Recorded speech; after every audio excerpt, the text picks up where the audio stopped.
thank you both for being here. And Eric, thank you for flying up from the football game this earlier today. Which we lost. Well, you can't win them all, but you did pretty well. So get this far this early in your tenure as an owner. So let's talk about artificial intelligence. Normally, the word artificial is not a great word. If somebody says I have artificial ingredients in a food, people say, well, I don't want artificial ingredients. Why is it with artificial intelligence, we think artificial is good in that case? Why do people think artificial intelligence is generally a good advance in civilization? I think it's just a hangover from when they coined the term back in the 50s. And at that point, they said, okay, we got intelligence and then sort of this fake intelligence, so they called it artificial. But I don't think there was anything profound in that. So, but like it's not really artificial, it's enhanced human intelligence, really. It's not artificial. Well, as it's evolved, okay. We now understand that we can make these things polymathic, which means they understand many different things, and they can become super intelligent relative to human capability. And I'm not sure people would have expected that when the term was. By the way, I'm not sure I agree with your statement that it's enhanced human intelligence. I think it's not. I think it's true that the current algorithms are based on neural networks, which are based on what we believe the structure of the brain is. But I think it's reasonable to imagine that in the next 5 or 10 years, artificial intelligence will take its own path and its own structures, and it'll look very different from human intelligence. Right. So should I be worried that artificial intelligence is going to produce robots that are going to take over humanity, as some people worry? Yes. Should worry about that? Yes. Oh, okay. Well, is that anytime soon, or I don't have to worry about it overnight, right? But we know there'll be Chinese robots. That's something to worry about. The serious answer is that it's going to be a long time before the robot, in the movie, the scientist lady destroys the robot that's busy attacking the lab. It's going to be a long time before that happens. But robots and the integration of AI is the next really big thing. So I had heard of artificial intelligence years ago and didn't really think much of it as an opportunity to invest, and I didn't really pursue it. And then it was about 2 years ago when ChatGPT came along. All of a sudden, people got all excited about it for the first time. The general public was more excited than ever. What was ChatGPT doing that was so unique? And how did, I was told that Google had done a lot of research there already. Why did Google let OpenAI get all the credit for this when Google had the same product? Well, Google didn't have the same product. In fact, there's a technology called RLHF, which involved humans adjusting the answers that was pioneered in ChatGPT. And that was the final thing that was needed. The invention of RLHF allowed the way it technically worked was it would give a human a choice of this paragraph or that paragraph, and the human would say good paragraph, bad paragraph, and then the system would learn from that. That additional human signal was key. And I think this shows the current generation of technology essentially has to be partially trained by real human beings in complicated computer centers. Okay, so on ChatGPT, for example, people say you can ask it questions and it gives you answers. But how do teachers in school know that somebody who's a student isn't using ChatGPT to answer an exam question? Well, they don't really know. You can't figure out with artificial intelligence how to prevent that problem? People are trying different things. There's work underway where you can say the answers have essentially some, coded material in them that would allow you to say, okay, that must have been produced by the AI, but it's not really visible to the public. But in general, the AIs get better and better, and their ability to produce things that are human-like, are just going to continue to improve. Now, there's a company, the most valuable company in the world is a company called Nvidia, which now has a market capitalization of $4.5 trillion, give or take a billionaire here or there. What do they have that makes them so valuable? What did they do that nobody else could do? And basically, another chip company, Intel, is going this way, and Nvidia is going this way. What did Nvidia do that's so unique? So in 2007, they invented a library, technically called a microcode library, called CUDA, which was a way of magnifying its multiplying, because all these things are really multipliers. And for various reasons, all of the technology stacks that we talk about are built on top of CUDA. And that is a monopoly lock-in at the moment. there's enormous efforts to try to create a replacement or alternative to CUDA.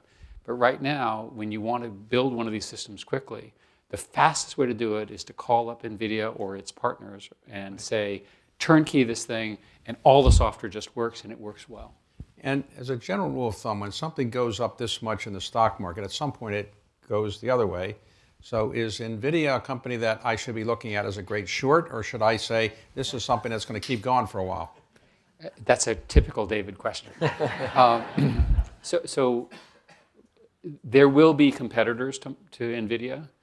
There are many candidates. AMD is working. There already are. It's just the And software problem. And furthermore, the big companies that are buying from Nvidia want a competitor because they want lower chip costs.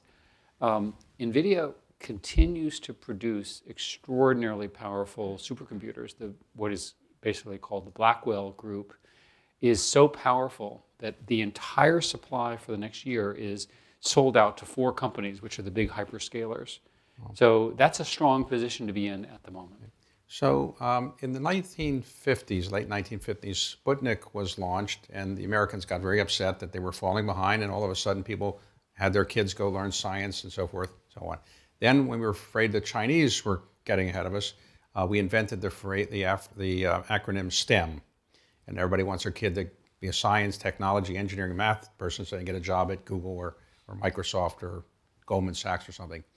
In artificial intelligence, are we behind the Chinese, ahead of the Chinese? Can the Chinese catch up in a couple of years? Where are we in that race? I think in the aggregate, we believe we're maybe just slightly ahead. As Eric said, there's different parts to this stack. There's the hardware that you need. And today, the best hardware is still available in the United States, more than it is in China. But the Chinese have been very aggressive in developing new algorithms that tend to take away some of the advantage of the superior hardware.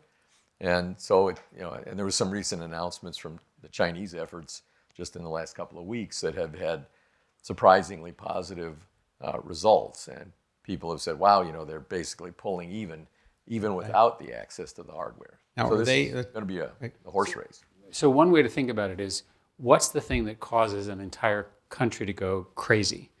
So the first thing that happened was AlphaGo, playing the Go game in basically a suburb of Shanghai, beat the top player in the world. And I know because I was there, and the Chinese were so mad, they actually turned off the televised prompt of this thing so that the citizens of China, there were like 200 million. Go is the Chinese chess, more or less, right? Sort of think of it that way. And we know that spurred them into action, that they said AI is important because of this issue. Then the next thing that happened, I think all of us would agree, ChatGPT, for all of us was a sort of a wake-up call of, oh my God, something has arrived. So for me, there have been 3 in the last, to show you how fast, 3 in the last 4 months. The first was a product from Google called Notebook LM. And if you haven't played with it, just enter into Google the search query Notebook LM not human and listen to it. You'll see why it was so profound. The next one was a product from OpenAI called O1, followed by O3. They skipped O2 because there's a stadium named after O2. And what it does is it shows you planning. It can actually show you how it's making decisions. And then the big event that Craig mentioned was the release of this thing called DeepSeek. And DeepSeek has roiled the industry because DeepSeek is first open source, which means you can read it. They publish their algorithms, which the other guys have not. They claim to have done the training with 1/20th of the cost, and their serving cost is roughly 100th. And that's Chinese. And that's from China. Right. And there are all sorts of people who are trying to say, oh, they're lying, it's not true, and so forth. But you can use the DeepSeek model, and it's really good, and it's almost as good as that incredibly expensive OpenAI thing that was only a month earlier. That's how fast this is happening. And let's suppose I don't know much about artificial intelligence, and in my case, that's a good thing to suppose. But I want to invest in it because I can't stand other people making money when I'm not making it, which is a very common investment theme. So should I go buy a stock in Nvidia or Alphabet or Meta or Microsoft, or should I go look for the small startups that are going to maybe be the next one of those? Where's a better opportunity for an investor like me, an average guy that doesn't really know much about artificial intelligence? I would have said that the hardware and the basic platform, which is the big players that have made the ones you know, they're already very highly valued, and you may not have a huge amount of headroom left in there. Okay. On the other hand, the applications that are going to be built on this are ultimately going to be the thing that changes everything about everything. And I think there's just going to be a huge array of companies that are going to build these AI-driven applications, and I would say there's probably more fertile ground for big wins there. So can I answer your question by saying yes? Yes. You should invest in everything, and here's why. The arrival of an alien intelligence in humanity is a very, very big deal, right? That's what our book is about. Right. It's fundamentally about how do we take advantage of this new intelligence while preserving human dignity. So every single financial system, marketing system, business system will be reprogrammed. So in the case of, we obviously have conflicts of interest involving Microsoft and Google here, but the fact of the matter is they're the first of the companies to be able to fully use this power because they're simply so large and they have such good technology. Well, you mentioned your book, and I was going to get to that, so let me talk about it. There are 3 authors of this book. You're the 2 authors. The third is Henry Kissinger, late Henry Kissinger. I always knew him as a diplomat or as an international negotiator. Did he really understand anything about artificial intelligence? He did. Not in sort of deep technical ways, maybe to the degree that we do, but we introduced Henry to this when he was just before age 95. And we were at a meeting in Europe, and we were presenting this stuff to a group of people, and Eric said to Henry, hey, you should go listen to this talk. And he did. And Henry was immediately, impressed with what the implications were of the arrival of an intelligence that exceeded human intelligence. Okay. Henry was a philosopher and a historian before he was a diplomat, and he thought deeply about what would this mean. And in the end, he devoted the bulk of his last 5 years of his life to learning about it, not in terms of trying to write the code or understand it at a deep technical sense, but to think about what the ramifications would be when humanity writ large had to come to grips with a machine that was smarter than we are. Now, Eric, you became very friendly with him, I think, in his later years. So how did you know the founders of Google pretty well. You know Elon Musk, you know Bill Gates. How do you compare his intellect with those intellects? Well, Henry Kissinger was one of the smartest people ever alive during the last century. Can you imagine at age 95 trying to talk to us about, he didn't even understand what an algorithm was, right? He couldn't even pronounce it with his German accent. But to understand the implications at a level of depth of its impact on society, and you can, again, read the book to see his insights. And I will report that we were obviously with him as he was very ill. He finished the book roughly 2 weeks before he died. And that's how important this book was to him, to leave in a legacy of what does it look like, and how do we preserve national security, humanity. His view, for example, was that societies, when they see something they don't understand, will either treat it as a new religion or rebel against it. Take pitchforks against it, if you will. So let's go back about your own backgrounds for a moment. Eric, you grew up in Virginia, you went to Princeton, you got your PhD at Berkeley, and then you were CEO of a company, Novell, for a while. And I worked at Sun, right? Where Craig and I first started working together. And you were at Sun Microsystems as well. Okay, so you get a call from somebody, I don't remember, it was John Doerr or somebody saying, we have a new company that needs some adult CEO leadership. Why don't you meet with these guys? And you went and met with the 2 founders of Google. Why did you leave a pretty good company, Novell, to go for a startup? And what was it like meeting with them? And they're quizzing you about your capabilities when they're just graduate students. Yeah, so, first place, they're tech founders, so they have a lot of ego. And so I show up, and they have my bio up, and they spend their time questioning me about a particular product I was building in my previous company, which they thought was a terrible idea. And I realized at the time I had not had that good of a conversation, an intense conversation in years. And frankly, that's why I said yes. But search companies were thought to be a dime a dozen at the time. What was it that they did that made their search company the ultimate search company, and all the other search companies kind of went away. So the technical answer was that Larry had invented a particular algorithm which happened to be called PageRank. And so the rankings were more accurate. And at the same time I was joining, they invented a kind of auction called a Dutch auction, which meant that the auction was the most efficient it could be. And those two together propelled the growth of the company and created this enormous cash flow, which then enabled everything else that you're When they came up with the idea and they invented the PageRank system, they didn't know how to monetize it, I thought, at the beginning. So who came up with the idea of using advertising as the way of monetizing it? So this fellow named Salar Kamangar, who looked to me like about 15, but it was really like 23, was a Stanford biologist who'd gotten bored with biology. And he'd written the initial business plan along with Susan Wojcicki, who just recently passed away, Right. Unfortunately. So Susan and Salar, who were sort of put together early, wrote the business plan, and they didn't understand how the advertising would play out. Then Salar and a fellow named Eric Veach discovered this concept of a second price auction called a Dutch auction. And it was those two steps.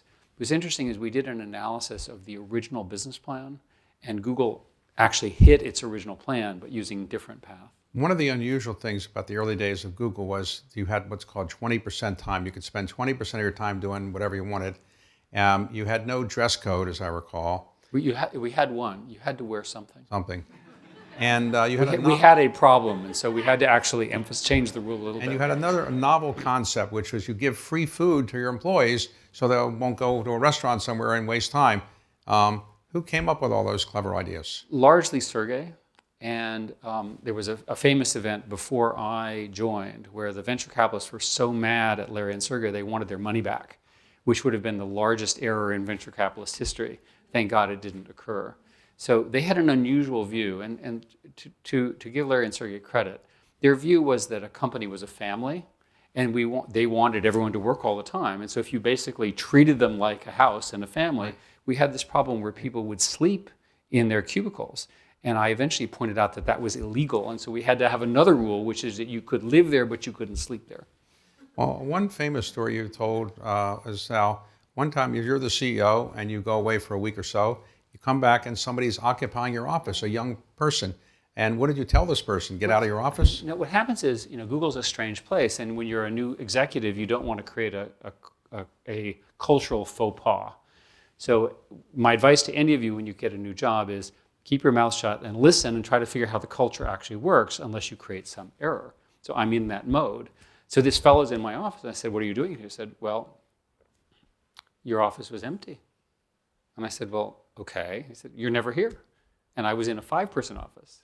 So I thought to myself, what to do? Now, the normal person would say, get the hell out of my office, excuse my language, but that would have been a cultural faux pas. So I let him sit there. And by the way, this is an office that's basically 8 by 12. So we're sitting next to each other. And so it turns out that I didn't know what he did, but he wore headphones all the day. So I'm on the phone with Omid, who was running sales, and we're having an argument over revenue. And he's saying, oh, it's 120. And I said, it's got to be higher. And then he takes the headphones off, and he says, I know the revenue number. I said, I knew you were listening into my phone calls. So it turns out having your office mate as a CEO who is the person who's doing the analytics on revenue is a great way to run the sales force. Oh. And we actually stayed together until I could not legally have him as my office mate. That's how great it was. Craig, you were at Microsoft for quite some time, the head of research. And Microsoft was a company Bill Gates started and with Paul Allen. And it did very well for a while. Bill Gates became famous and so forth, maybe the richest man in the world for a while. And then the company stalled. And under Steve Ballmer's leadership as CEO, I think the stock didn't go anywhere for roughly 10 years. And then Ballmer left, and a new person came in, and the stock is up 10 times.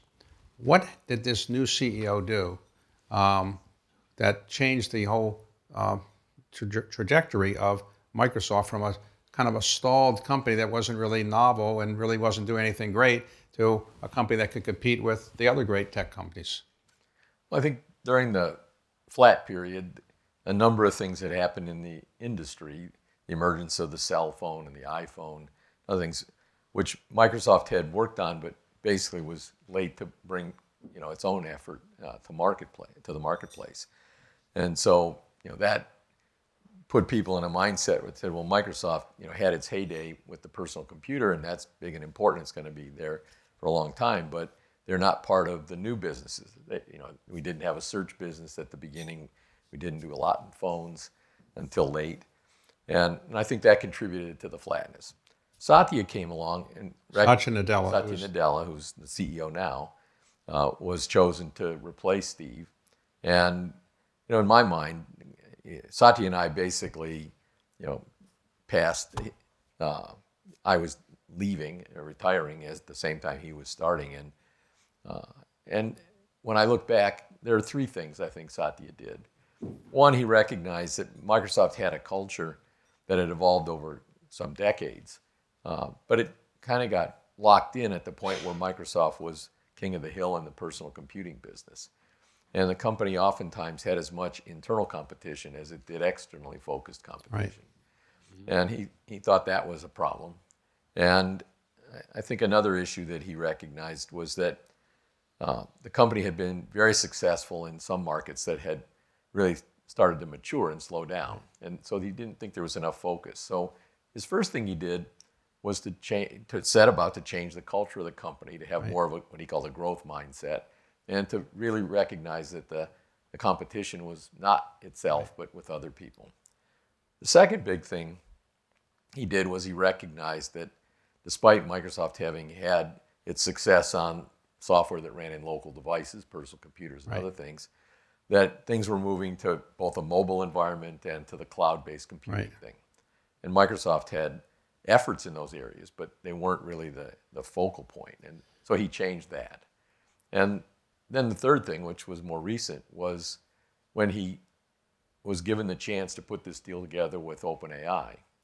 That was quite unorthodox in terms of conventional business terms, but he felt that was the important thing to do, and he got it done. And each of those things contributed substantially. Can I just add? Yes, so we had dinner with Satya last night. Go ahead. And the big deal, of course, is this new Stargate thing, and Sam's new deal, which is in Texas. And so we were joking with Satya that his famous line this week was, "Well, all I know is I'm good for $80 billion." Right. So this year, and that's his humility. So you were on the board of Apple for a while, and you presumably knew Steve Jobs. Very well. And you know Bill Gates. Very well. So who's smarter? They're both brilliant in different ways. I think Craig can talk about Bill's brilliance, which is fantastic. Steve had not only a truly brilliant mind, but he also had a creative mind that was combined. He was the first person I encountered in the tech community who had any kind of style and taste at all. So if Bill Gates had actually had a college degree, you think he could have been more successful? That wouldn't have made a difference. I don't think it would have made any difference. Okay. And you would say the same thing about Larry Ellison. Right. Larry Ellison didn't have a college degree, and Steve Jobs didn't have a college degree. That's right. So, Eric, on another matter, for the digression for a moment, you've been very involved in the defense world. And I don't know if it's secret, but I don't think it is, that you're involved with Ukraine in some ways. So can you describe why you gave up your kind of focus on, let's say, technology and technology investing and other things, to go to Ukraine many, many, many times and to help the Ukrainians in their war effort? Why did you do that? So at Google, you get 20% time, and I decided that it applied to me as chairman as well. And I got interested in national security. And I worked with this guy, Ash Carter, who passed away, who was a brilliant physicist and ran the Defense Department. And I set up this thing called the Defense Innovation Board. And I spent lots of time with the military, went to 100 different bases, gave lots and lots of speeches.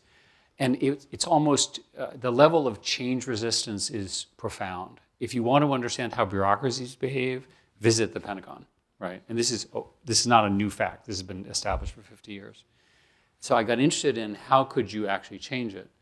And the nature of the Russia war against Ukraine, technically, is Ukraine does not have an air force and does not have a navy. So they were forced under this dire situation where they were being shot at and literally murdered, and little old ladies being bombed and things like this, which is horrific, to use AI technologies, drone technologies, consumer technologies to fight a different kind of national security. It's very dire in Ukraine right now because Russia remains focused on it. But my own personal view, and I'll say to everybody here, is that democracy and freedom are worth fighting for. And furthermore, I will tell you, having been there and watched the war and been on the front lines, you have to fight for freedom. Okay, well, very impressive what you've done. And you helped design new drones that the Ukrainians can use. And are drones the future of warfare to some extent? So let's think about the conception of human conflict, which has unfortunately been with us for Ever. 50,000 years or whatever. It's fundamentally, I'll use stereotypes, man against man, gun against gun, what have you. And we have many, many rituals in our society that are related to this. But what if you separate out the human and the attacker, right? What if the human is sitting watching, drinking coffee, where the robot, in this case a drone, but it's really robotic war, is running it? We don't know what that conflict looks like. My personal view is that America needs to be the leader in that area, and that all of our discussions about national security fundamentally will require autonomy, technically, autonomy of robots that will be AI controlled. Before you get too worried about people like me, the Pentagon has a rule called 3000.09, which is called man in the loop, or meaningful human control, which means that any weapon system has to be under human control in the military sense in order to hold them responsible for the decision. So the key thing in military conflict and national security is, how do you get the automation that you can get with AI and with these robotic defense systems while still having humans be responsible and respecting the international laws of war? Okay, so Craig. I want to add one thing to this point. One of the reasons we wrote the book was because we felt it was important to think about how we were ultimately going to control these machines. And that Eric's example is just one example. But in reality, there are myriad examples of needing to be able to be sure that the machine is trustworthy. One of the reasons I think this is so important, even in the scenario Eric talked about, is while the U.S. has this rule about keeping man in the loop, other people won't necessarily have that rule. And if it turns out we end up in a highly symmetric environment and we haven't figured out how to get these machines to control themselves to some extent in an autonomous way, then we're going to be at a material disadvantage, given that, as we said earlier, we're almost at parity with the Chinese, and we have to assume that we may end up here with others. Can I just add that there's actually a framing in our industry now which is called the eye of the needle problem. And it goes roughly like this. Assume the three of us are friendly competitors, but we're pretty ruthless. And we're very close to getting something done. But the tradition in our group is that we test it before we release it. But let's say the gain is really big. And I, being Mr. Evil, and you guys being much less evil than me, decide to cut corners and not do the testing. That is inherently destabilizing in a game theory way. And we talk about this in the book. So the key thing is we're getting systems that are so powerful, we really have to rethink the way nation states work and competition works.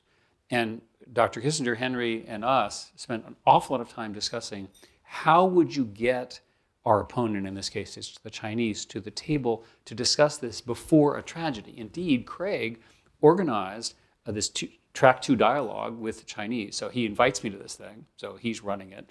And it's Americans, we're on Zoom and we're kind of, our normal outfits, not dressed like this. And on the other side are 9 Chinese people in their suits speaking in order from their prepared land. And I thought, oh my God, right? How are we going to do this? So we just don't know how to deal with diplomacy in the age of AI. Okay, so let me ask you, the President of the United States recently announced at the White House something called Stargate. Stargate.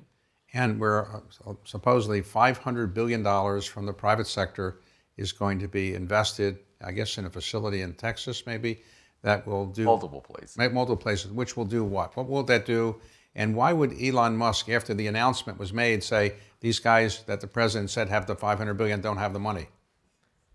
Well, I think Elon's motivation is probably a little bit that, he's not at parity with the rest of these folks. And so anything that creates even more distance, he's probably not going to be very happy about. And so he might choose to denigrate what they're doing only for the purposes of calling it into question. What are they actually doing? But what they're really trying to do is recognize that that no matter how the training evolves, at the end of the day, you're going to need an immense amount of infrastructure to deploy all this intelligence. And that infrastructure is not just the chips and the data centers. It's also going to end up probably being the power. You know, in the United States for sure, and elsewhere in the world, there's just not enough electrical generation capability to grow these things at the rate they're going to grow. So my expectation is that these things will be used to both build up the traditional computational facilities, build the networking and everything else, but it'll also probably have to look at solutions to the energy problem. Now, can I just add, Sam has spent a lot of time talking about the path to AGI and how quickly we can get there. He recently has said that we know the path. And he's said many, many times, we're going to need 100 billion or plus size data centers to do it. And the way you get there is you just have to have an enormous number of chips. The largest data centers now are about 200,000 of these chips. The next iteration of foundation models, which is, think of it as GPT-5 and Gemini 2 and 3 and so forth, look like they're going to cost about $1 billion in training cost just to get the base model. That's how expensive these things are. It doesn't take very long before you can start using up $500 billion. But the energy that is created, is that going to be very expensive? And what's it going to do to the environment? We use all this energy to create these data centers. Is that really going to be good for us? So in the last 5 years, the electricity percentage of data centers has doubled from roughly 2% to roughly 4% of US consumption. It is expected to double again in the next however many years. Current modeling says we run out of all electricity sources in the US by roughly 2028. People are now working very hard to, I always answer, think Canada, friendly, nice hydropower, right, really smart, really good in AI. There's lots of countries that are now competing for that budget, and there are huge geopolitical issues. So for example, the Arab countries are working very hard on these large data centers. They claim many renewable data centers. They obviously have a lot of sunshine. They have certainly lots of money. And the question is, does the US government allow them to use the most advanced chips? A week before President Trump was inaugurated, the Biden administration issued restrictions on that, which were very complicated, but basically said that if you had a big US partner, you could order up to 300,000 chips. Most people that I've spoken with believe that Trump will reverse that order. So we just don't know where the training will be done. But the need is, which Craig was highlighting, is massive. I think there are some wild cards, though. I think, fusion energy, I think it's possible that this will emerge much more quickly than people currently expect. And so if you get those kind of things and you get some regulatory changes, it's conceivable that putting these things specifically in place to do the data centers is maybe possible in this, I'll say, 5 to 10 year period. The other thing that you can see happening is that the tech companies are actually paying to restart the mothballed traditional nuclear fission electrical system. And that's just because they see down the road and say, right, the classic people aren't going to make the capital investment to get this done. And that's why I think this infrastructure, it's the reason I say that it's likely to go to producing power as well as producing chips. Let's suppose I am intrigued by your book, but I really don't have the time to read the whole book. Could you summarize in a paragraph the book, your main message that you want to give people, the main message, maybe a teaser that they might read it, but what is the main message let's say that Amazon would put in its little thing about a book? What would you say? I would have said that there are two things that we tried to do in the book. One was to get people to focus a little bit more on the upside. There's been a huge amount of coverage of the downside risks, the existential threats, et cetera, et cetera. But the impact of this on humanity on the upside should be unbelievable. And Eric mentioned that a little earlier. The key in getting people to set aside their concerns is you have to have some architecture for what they call alignment or safety and control. And we've started to think about, and now we start to see other people, both in the academic world and even more recently the OpenAI announcement, where people are starting to realize that there may be a way to deal with this where you use the AI to control the AI. So this is sort of fighting fire with fire. Right. Instead of thinking we're victims of this, humans have to get engaged and figure out what is the long-term relationship we want. But we believe that it's possible to unlock that in a safe way by having an alternative way of controlling them. Right. Questions we have from our audience members. Here's one of them. What was Dr. Kissinger's biggest fear about AI? I'd say Henry's biggest fear about AI is how the disruption will occur more quickly than our institutions are able to adjust, and therefore, the potential for a chaotic environment will be very high, and that was his biggest concern. He also is very, very concerned about what it meant to be human when these systems are up and running. So he would go on and on about what does it mean when I deal with this system? We use military examples, but there are so many, right? And one of the basic lessons is that humans don't like to lose their freedom to a machine. If a human prevents their freedom, then at least they have somebody to target. Right. But if the machine is big and unfeeling and it just drives people crazy. So did you ever ask Dr. Kissinger, I did once when I was interviewing him, how he managed to live so long when he ate a very German breakfast of sausage every morning? He was not svelte. He never exercised. He had some, couldn't walk too well, couldn't hear too well, couldn't see too well to the end. What was his reason about why he lived so long? What was the secret? Henry is proof of a genetic basis of longevity. Because his parents lived in their 90s? His parents lived to 98. Wow. His brother lived to 98. Okay. Good genes. Good genes means a lot, I guess. Okay. So what do you think is the likely outcome of the Chinese-American dispute or competition? And do you think we should cooperate with the Chinese to develop better artificial intelligence and do it together, or should we just compete? One of the things that Henry certainly taught me, and I think Eric and others, was lessons that were learned back, in the what became the Cold War between the U.S. and the Soviets around nuclear weapons. And Henry believed that it was very important that they eventually came to the realization that the Soviets and the Americans were not any longer likely to shoot at each other. But if they allowed this stuff to continue to fuse very rapidly, then somebody else might initiate this who didn't have the restraints. Right. So he thought about AI in a similar way, that strategic power competition, you can't completely eliminate it.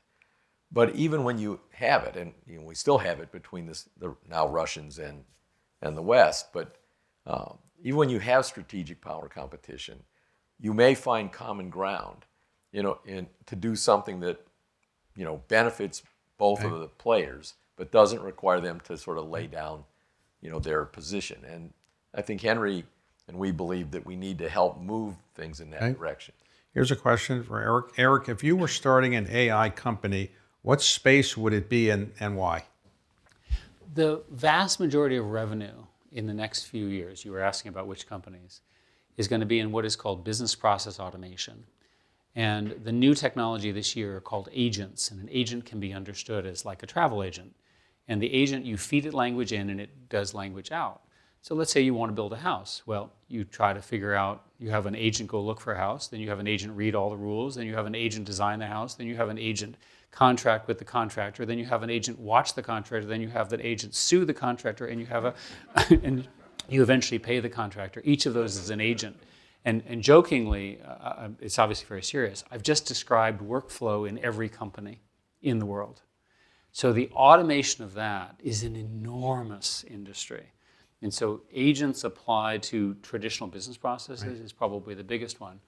I funded one company which is actually doing agents to write more agents. So to the degree that they can multiply, that becomes a real question. Let's suppose somebody in the audience has a parent and their child is going to go to college and they want them to be technologically literate. Do you recommend that they major in a STEM subject? And if somebody wants to really go into AI, what is the skill set that they really need or the knowledge they need and they should get out of college or graduate school? First, I think a general background in the STEM field is going to be super valuable in the future. Even though the AI will be a tremendous tool and even partner in tackling problems of all sorts, the humans are going to basically for quite some time have to be involved in that process. And adaptability, in a sense, people used to tell me, oh, you guys, you studied electrical engineering or computing, you should have gone and taken a liberal arts education so that, you could, think more broadly. And my view is right now, people need to think broadly, but they need to be well-rounded in these technical fields too. All right, what would you say is the best way to prepare one's child for the world of artificial intelligence? Virtually all of these systems are written in a language called Python. And so a tactic would be to say, just get really good at programming in Python. And if you can do that, you can probably master kind of all of this technology in one way or another. So major that rather than French or Spanish. Well, French and Spanish will be translated automatically. I'm not sure how important French and Spanish will be compared to these automatic translations. AI will help you write your program too. Let me tell you that there's this sort of core problem that we're working ourselves out of a job because of the planning, the DeepSeek and other results. There are people, including myself, who believe that within the next few years, we will have emergent two categories of AIs that are superhuman. The first is in math, and the second one is in programming. The technical reason is that math and programming can be self-validating. You can sort of generate code, and if it works, great, and if it doesn't, you can discard it. You don't need biology or physics or real data. You can just do it in a spin loop. Same thing for math. So we may be ultimately working ourselves out of a job. Now, in the mathematics world, there was a word a long time ago called Google, which meant infinite numbers. 10 to 100th. Right. But it was spelled Googel. No, Googol. Oh, okay, right. A Google. Right. They ultimately, the mathematician who invented it, had some children who ultimately sued us over the misuse. Well, why didn't you spell it that way, or you just? This was Larry and Sergey's decision. They thought it was more fun as LE. I see. Okay. And today, would you say that if people read your book, they will be a better human being? That's a layup, by the way, question. You have to think about that? You have to think about that. Okay. The correct answer is yes. Right. So what is your next book going to be on? I don't know that I'll write one. This was my first one. It was Henry's 22nd. What was it, your fifth? Fifth, yeah. And I'm not sure I'll write another one. Really? See, sometimes people write their first book, and like Margaret Mitchell wrote Gone with the Wind, she never wrote another one because it was just got writer's block afterwards. So you have writer's block, do you think, after this?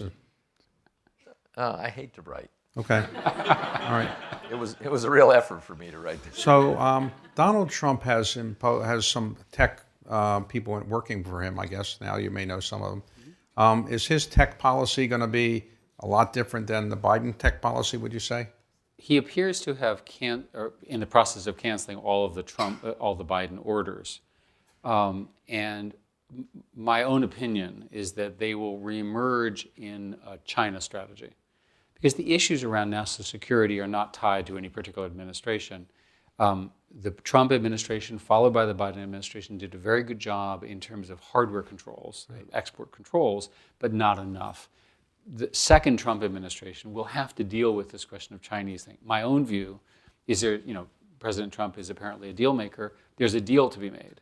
And here's the deal. The big companies are desperate for energy and permitting access and so forth and so on. They have plenty of money, plenty of capital, plenty of investor support. The government is completely ignorant about the things that we're talking about, and it's horrible. And they want to learn, but they don't have the software people, they don't have the young people, they don't have the access. And so a deal where the Trump administration manages to get voluntary access to national security from these companies in return for voluntary access to huge energy, that's a good deal for everybody. Okay. It says here, I've been seeing more and more about, is it AGI or AG2? AGI. AGI. Do. What? Oh, AGI. AGI. AGI. How close are we to it being here? What is it? Most of the people I talk to think, it's somewhere in, I'll say, 3 to 5 years. Well, what is it? Artificial general intelligence. Oh, general. Okay. Yeah, I mean, my view is, this stuff went through a period where we started with machine learning. That was trying to train the machines to kind of do one thing. That wasn't sexy enough, so they rebranded it AI, and that confused people. And then the real AI starts to emerge, and they have to distinguish it, so they add the G. So I'll give you a precise definition. A whole bunch of people did a survey on this, and they said that between 6 to 8 years, there will be a single computer will be at the 90th percentile or better of the best human ability, literally the best mathematician alive, the best physicist alive, the best chemist alive, so forth, the best writer, the best liberal arts person, the best musician. Now, what happens when that thing shows up? Well, first, it better be in America, right? It better be under our nation's control. And the second thing is that unlike humans, it can cross knowledge. It's the ultimate Leonardo da Vinci, who's a polymath across everything. Right. So imagine a single computer system, which presumably would be guarded with lots of guns, right? That could actually see across every scientific, every human endeavor, every idea of thought, and everything in history in one machine. That's the goal. And that's why we're spending so much time and money on all of this. Now, the first part of the book actually talks about polymaths and their role in history and why this will be the ultimate polymath. Yeah, actually, we should mention this because this was your singular contribution. The polymath, we celebrate these polymaths, but their impact is profound. Think about Einstein. Just go to the list. And you did the research on the Indian crazy polymaths and the Russian crazy polymaths. We've had them. Now, in theory, there won't be one. There will be 1 million of them because every one of us will have access to that. That has huge implications on society. What is singularity? What does that mean? The various definitions, but I think most people think that the singularity happens when the machine intelligence exceeds human intelligence. And more importantly, because humans are learning and computers are learning, the singularity is the point where the computer is learning faster than the humans can. And my own view is at that point, unplug them. So when you're working at Microsoft, sometimes I'm using a Microsoft program, Windows or something, and it doesn't do what I want it to do, and I get frustrated. Do you ever have that if you work at Microsoft, it doesn't work? When you go down the hall and you ask Bill Gates how to work, or does he ever come in and fix your computer or anything? Don't ask Bill too often, but more likely, many people I know, I end up having to fix their computers because I still can make it work. But the great news about these things is I think we're entering a period that's kind of like the early days of the personal computer when we had word processors and spreadsheets. Before that, you had to program to get a computer to do something you want. And suddenly you could type or you could put in formulas and it would do it. These machines now that you can just talk to and talk with at a quality level that's really akin to talking to another smart person really means that this power is more readily available, and the frustrations that you and other billions of people have had over the years trying to master the arcane aspects of dealing with computers is going to get dramatically simpler. So, but let's imagine that all of us have access to this polymathic system that I was describing, and it's highly personalized to us, and we have an earbud. So it's listening to what I'm saying and say, wrong, incorrect, wrong data, suggest this, and so forth. Would I like that? Well, if the stakes were high and I had to perform and I had to be right, yeah. So sometimes I see when somebody does a criminal act, within about a day, it seems as if their searches on Google are made public of what they were searching for. Is it that hard for Google or that easy for Google to find out what you searched for? Well, Google, by policy and by law, retains the searches for roughly 12 months for public safety reasons. And my guess is that will be applied to all of AI for the same reason. We operate as though there are not evil people in the world. But in our book, we talk about if this technology were to get into an asymmetric situation with an Osama bin Laden type person, they could do an enormous amount of damage to humans before they got stopped. So in my world, there's a move to have artificial intelligence. I'm working with OpenAI, my firm has been doing it, to assess whether a good investment is about to be made or not. You kind of take all the factors that you might consider in investment, put them into some open AI kind of algorithm, and it tells you, yes, it's a good investment, not a good investment. You think that's likely to be the future when making investments? People use artificial intelligence to decide whether it's a good deal or not? Yes. And what about humans then? What about our deal makers? What, we're going to be just... They get to play more golf. Yeah, more golf. Okay, All right. The more serious answer Right. is that at least for the next decade, we will be very important in the system because the computers get confused. And so the human-computer collaboration will be best. So think of the next generation of physicists, mathematicians, chemists, and so forth who are graduate students coming out with the incredible contributions they're going to make. Every one of them will have the equivalent of one of these computers helping them. Now, I mean, to go back to your Yes. question in a serious way, you know, when investment groups assemble teams of people to consider investments in particular realms, you know, they're really trying to combine the knowledge and even intuition of those people. Okay. And this is where this polymathic nature of the machine, you know, really can excel. And so once these machines understand all the dimensions that go into considering an investment, I think that they will be able to do a great job at that. Right. So you've written your last book on artificial intelligence. You've written a previous book on it, so this you have two. Are you going to write another book on artificial intelligence? I've been thinking about the question of technology and national security because I've been spending so much time on it. And the nature of what's being invented here has enormous implications for offense and defense in global stability. Right. And this is frankly inspired by Dr. Kissinger. Because you know, he in 1951 and 1952, 1953, he was participant in a RAND group, which was historic, that created the notion of mutually assured destruction and the things which have kept us alive today. What is the new thinking? And frankly, nobody knows yet. Now, you were an investor in the Washington Commanders, as I understand it. So do you think artificial intelligence will be used to tell quarterbacks what play to do or not? Well, once the NFL changes the rules.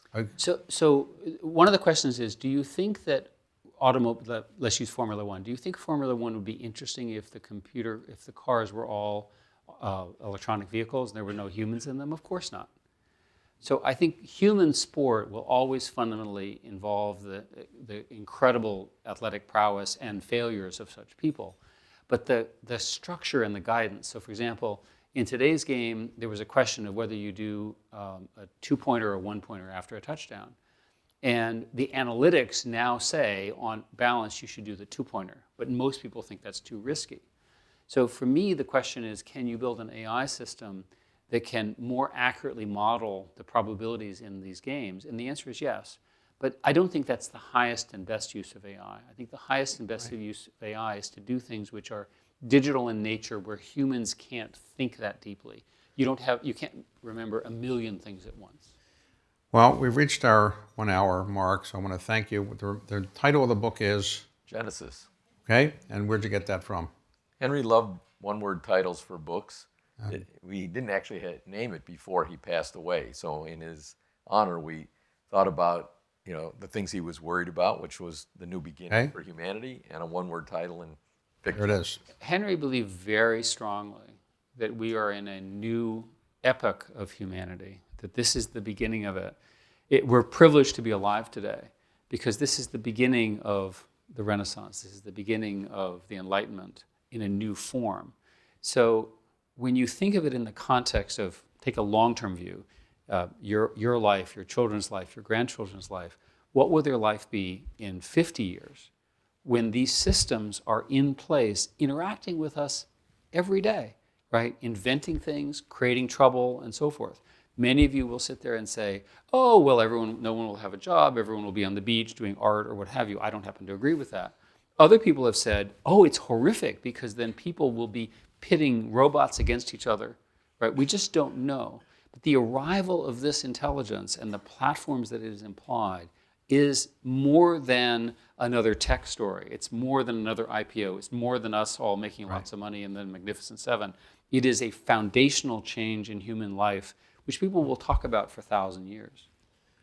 Well, with that note, I would say thank you both for being here and arranging your schedule. Thank you.